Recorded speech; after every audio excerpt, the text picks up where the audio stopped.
मैं क्या कहती हूँ तुम्हें, तुम पूरा दिन आराम करती रहती हो। मेरे साथ ज़रा काम में हाथ बटा लिया करो। आज मैं हूँ, कल मैं नहीं होगी तो तुम क्या करोगी?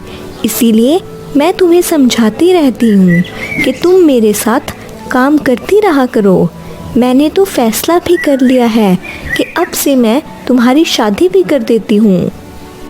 ठीक है मम्मा, मैं अब से आपके साथ काम में हाथ बटाया करूँगी। लेकिन मम्मा, मैं अभी से शादी नहीं करना चाहती हूँ।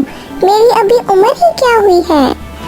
बेटा, तुम्हारी शादी की उम्र हो गई है, इसीलिए मैं तुम्हें कह रही हूँ तुम अभी शादी कर लो, वरना बाद में अच्छे रिश्ते नहीं आते हैं, फिर उम्र भी निकल जाती है। ठीक है मम्मा, जैसे आप कहोगी मैं उसमें राजी हूँ। आपकी मर्जी, आप जैसे मर्जी कर लो। ठीक है बेटा, फिर मैं तुम्हारे लिए कोई अच्छा रिश्ता तलाश करती हूँ और तुम्हारी शादी कर देती हूँ। फिर अगले दिन टोनी चिड़िया के घर पर उनके मामा जी रिश्ता लेकर आ जाते हैं और टोनी चिड़िया से कहते हैं, अरे अरे आइए मामा जी, कैसे हैं आप लोग? अरे बेटा मानव, तुम बताओ तुम कैसे हो? चिड़िया आंटी, मैं बिल्कुल ठीक हूँ। आप लोग सुनाइए, आप कैसे हैं सब? बेटा टोनी, मैं तुम्हारे पास एक ज़रूरी काम से आया हूँ।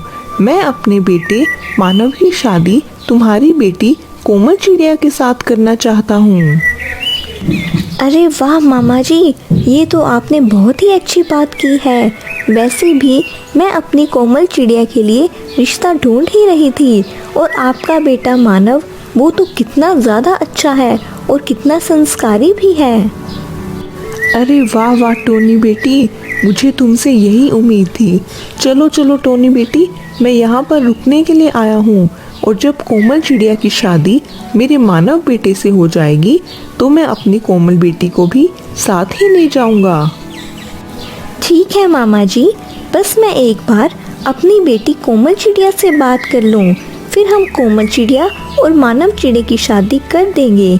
चलो अब आप आराम करें, तब तक मैं आप लोगों के लिए कुछ भोजन जमा करके आती हूँ। आप लोग कितनी दूर से सफ़र करके आए हैं, थोड़ा आराम कर लीजिए। फिर टोनी चिड़िया भोजन जमा करने के लिए चली जाती है। कोमल बेटा, तुम यहाँ पर बैठी क्या कर रही हो? मैं तुम्हें कब से इधर उधर ढूंढ रही हूँ। बेटा, मुझे तुमसे एक ज़रूरी बात करनी है। हाँ हाँ मम्मा, आप बोलिए ना, मैं सुन रही हूँ। क्या बात है? कोमल बेटा, मेरे मामा जी आए हैं, और मेरे मामा जी का एक बेटा मानव चिड़ा भी है, और वो बहुत ही ज़्यादा अच्छा और संस्कारी है। मैं चाहती हूँ कि तुम मुझसे शादी कर लो। मम्मा, अगर आपको मानव चिड़ा अच्छा लगता है तो मुझे कोई भी दिक्कत नहीं है। मैं मानव चिड़े से शादी करने के लिए तैयार हूँ। अरे वाह कोमल बेटा, मुझे तुमसे यही उम्मीद थी। अब हम तुम्हारी और मानव चिड़े की जल्दी से शादी भी कर देंगे। चलो तुम यहीं बैठो, तब तक मैं अपने मामा जी के लिए भोजन ले जाती हूँ। मामा जी, मेरी बेटी कोमल चिड़िया आपके बेटे मानव चिड़े से शादी करने के लिए तैयार हो गई है। अब हम जल्दी से इन दोनों की शादी करा देते हैं। ठीक है टोनी बेटी, हम इन दोनों की शादी जल्दी से कर देंगे, लेकिन अभी तो शादी के लिए हमें काफ़ी सारे काम करने पड़ेंगे, जैसे कि सारे पक्षियों को शादी पर दावत के लिए बुलाना होगा, और शादी के लिए काफ़ी सारा भोजन भी जमा करना होगा। मामा जी, आप बिल्कुल भी चिंता ना करें, मैं सारे पक्षियों को दावत दे आऊँगी। और हाँ, इस जंगल में सारे पक्षी बहुत ही ज़्यादा अच्छे हैं, वो मेरे साथ शादी के लिए भोजन ढूंढवाने में बहुत ही ज़्यादा मदद करेंगे। मामा जी, आप लोग ये सब बातें छोड़ें और जल्दी से भोजन खा लें। आप लोग कितनी दूर से आए हैं, आप लोगों को भूख भी लग रही होगी। फिर टोनी चिड़िया अपनी बेटी कोमल चिड़िया और मानव चिड़े की शादी की दावत सारे पक्षियों को दे रही होती है। तोते भैया, आप मेरी बेटी कोमल चिड़िया की शादी में आइएगा। मैंने उसकी शादी अपने मामा जी के बेटे मानव चिड़े के साथ तय कर दी है। अरे वाह वाह चिड़िया बहन, हम तो सालों से आपकी बेटी कोमल चिड़िया की शादी का इंतजार कर रहे थे। आखिर वो दिन आ ही गया। हम आपकी बेटी की शादी में जरूर आएंगे। चिड़िया बहन, शादी में तो भोजन की काफी ज्यादा जरूरत पड़ेगी। आप बिल्कुल भी चिंता ना करना, हम सारे पक्षी मिलकर आपके साथ भोजन ढूंढवाएंगे।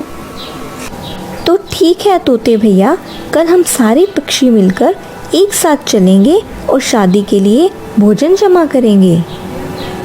फिर टोनी चिड़िया कालू कौवे को शादी की दावत देने के लिए चली जाती है।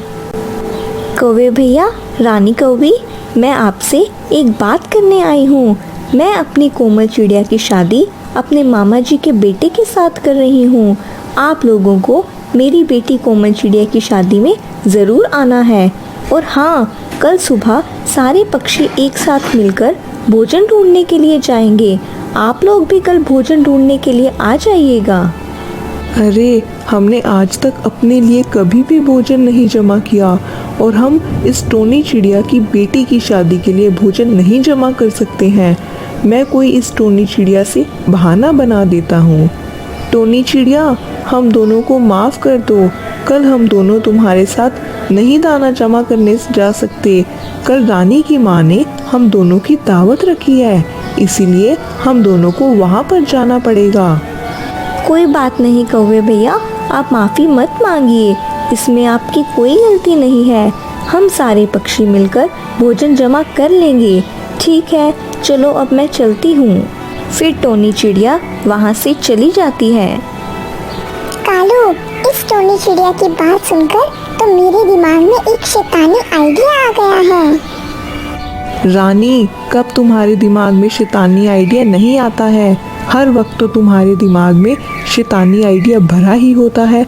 अच्छा बताओ, क्या शैतानी आइडिया आया है तुम्हें?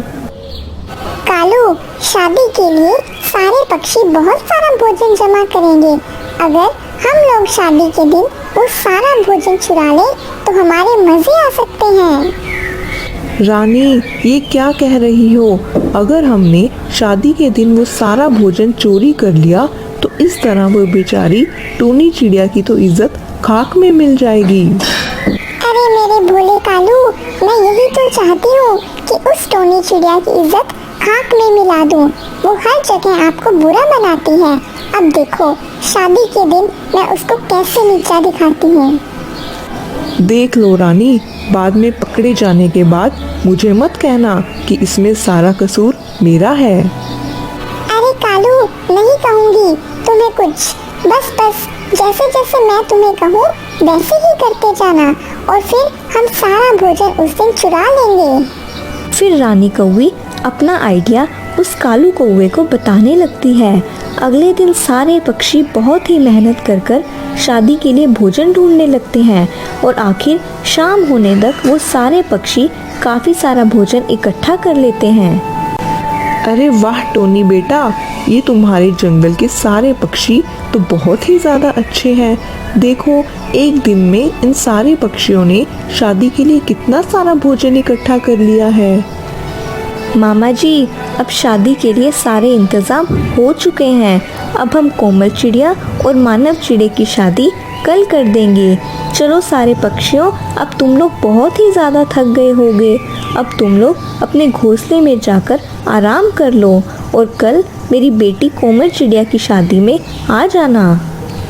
फिर सारे पक्षी अपने अपने घोंसलों में जाकर आराम करने लगते हैं। फिर अगले दिन का सूरज निकल जाता है। सारे पक्षी शादी में आ जाते हैं और उस दिन तो काफ़ी ज़्यादा धूम धड़क्का हो रहा होता है। सारे पक्षी भी बहुत ही ज़्यादा खुश होते हैं। कुछ देर में उस कोमल चिड़िया की शादी मानव चिड़े के साथ हो जाती है। कोमल चिड़िया बहुत ही ज़्यादा खुश हो जाती है। अरे चिड़िया बहन, मैं ज़रा अपने घोंसले में अंडों को देखकर आता हूँ। तब तक आप लोग मज़ा करो। ठीक है तोते भैया, पर जल्दी आ जाइएगा, अब बस भोजन लगने ही वाला है।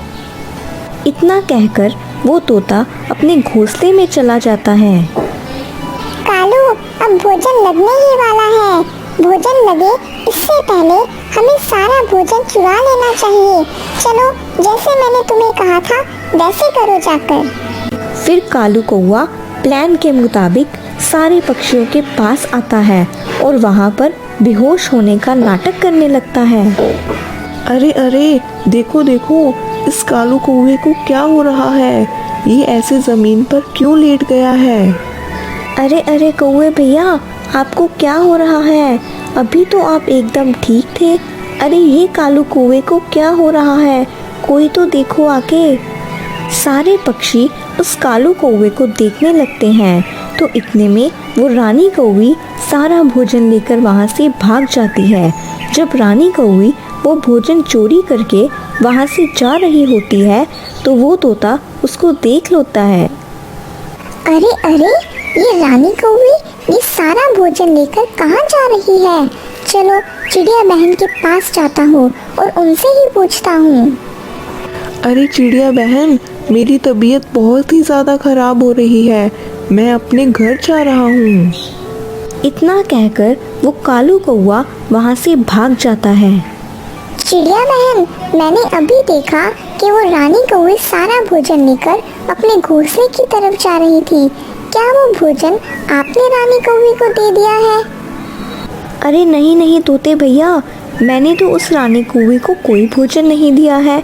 अब समझ में आया कि वो कालू कौवा नाटक कर रहा था और पीछे से वो रानी कौवी सारा भोजन चुरा कर भाग गई। अरे रानी कौवी, तुम लोग कभी भी नहीं सुधरोगे। तुम लोगों ने इस बार भी शादी में सारा भोजन चोरी कर लिया। चलो सारे पक्षियों, हम लोग ये सारा भोजन लेकर वापस चलते हैं। और हाँ, अब से तुम लोगों की यही सजा है कि तुम लोग इस शादी का भोजन नहीं खाओगे और भूखे ही रहोगे। फिर सारे पक्षी वहाँ से भोजन लेकर चले जाते हैं और कालू कौवा और रानी कौवी बहुत ही ज़्यादा शर्मिंदा हो जाते हैं और उस दिन भूखे ही रहते हैं। अगर आपको हमारी स्टोरी अच्छी लगी तो चैनल को सब्सक्राइब करना मत भूलिएगा।